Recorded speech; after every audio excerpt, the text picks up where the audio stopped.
Are you my new mom? The first time I met Thomas, he was noticeably smaller and thinner than the average 3-year-old I'd seen during my child care training. His clothes were too small and dirty.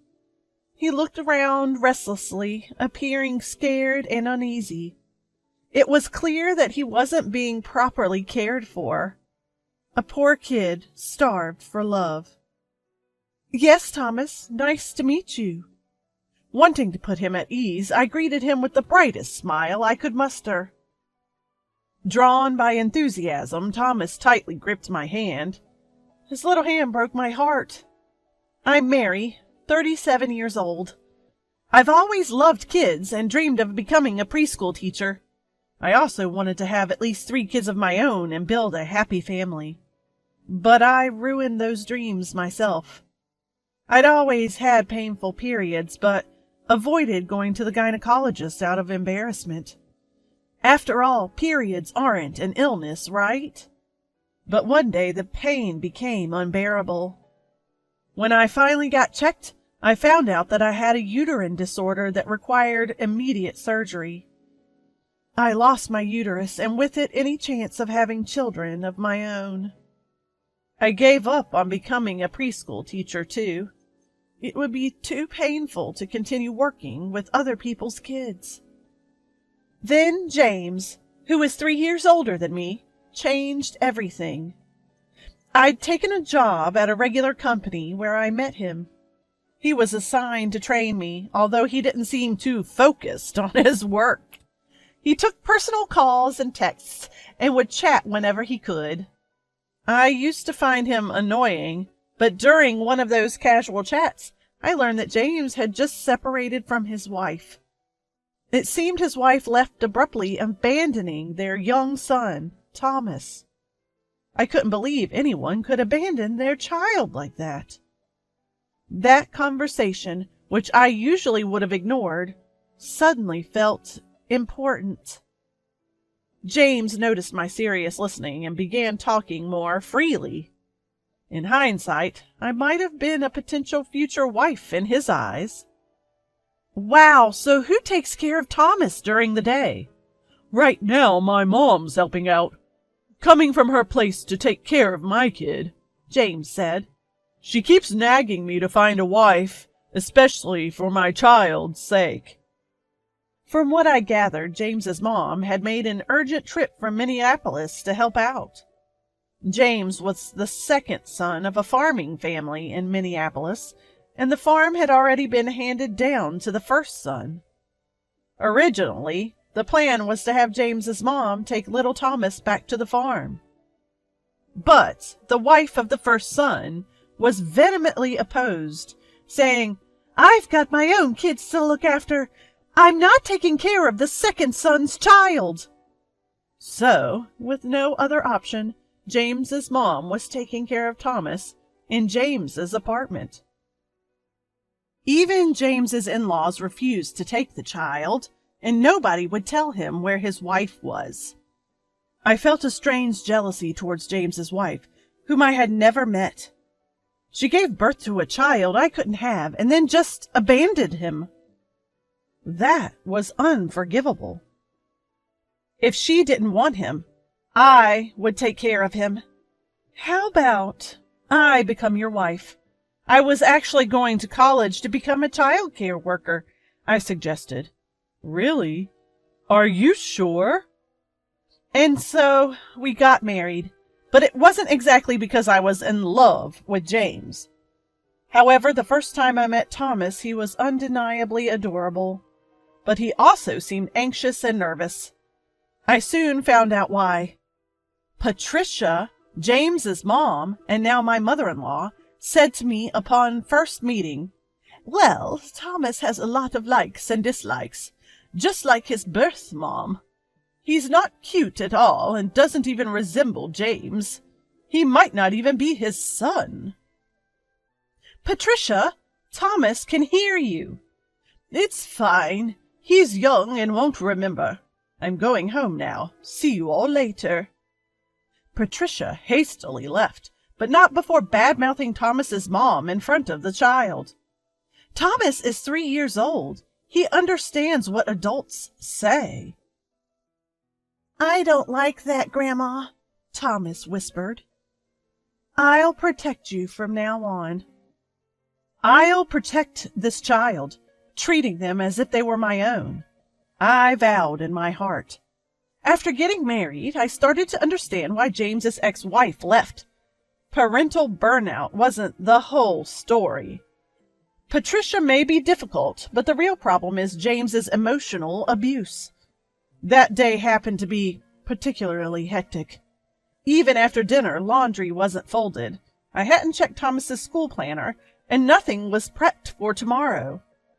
Irritated at James, who was lounging on the sofa watching TV, I said, James, could you at least bring the dishes to the sink? Huh? Why? James didn't even look away from the TV. What do you mean, why? I could use a little help here. I stumbled over my words, not sure how to explain further. Wait, doesn't that sound a bit off? Mary, you're asking me to help with the chores, right? If I help, you get a break because there's less work for you. But you can't help me with my job at the office, can you? That's unfair and doesn't make sense. As he confidently insisted he was right, I was stunned. While part of me thought there was some logic to his argument, I also felt that stating it so bluntly was wrong on a human level. Thomas, who had been playing with his toys, silently gathered the dishes for both of us and brought them over to me. Mom, here you go. Aw, thank you, Thomas. The dishes were a bit wobbly, but I was happy he wanted to help. But I also felt guilty for making such a small child feel this tension. James seemed indifferent to both my feelings and Thomas's efforts. You handle stuff inside the house. I work outside. You're like a professional housekeeper, so do your job properly. That's all he had to say. James's ex probably couldn't stand his emotional abuse either. James really doesn't care for Thomas at all. Apparently, influenced by Patricia, James doesn't think Thomas is his child. Although Thomas resembles his mother overall, certain features are dead ringers for James. James is indifferent to Thomas, even suggesting, maybe I should just put him in a facility. I'd save on costs and be free. I responded, at least until he graduates high school, we should take care of him. I'll contribute financially. Fine, but if Thomas wasn't here, I wouldn't have even married. Make sure you handle the housework. James had always said he didn't want any more kids and had no interest in Thomas either. He treated me like excess baggage, only valuing me for housework and childcare. What a terrible man. I couldn't bear the thought of making Thomas any more miserable than he already was. Life is really unfair. I would never give up on my own child. James and I didn't marry for love, and he took advantage of this to cheat on me frequently. He was often out late, claiming it was for work. I had taken a temporary leave from my job to settle Thomas into our new life, but decided to go back. I had made up my mind to do whatever it took to protect poor Thomas. Thomas, who was starved for affection, really took to me and is incredibly adorable. James never attended any of Thomas's school events, not for kindergarten nor elementary school. Thomas had given up on his dad and acted as if he didn't exist.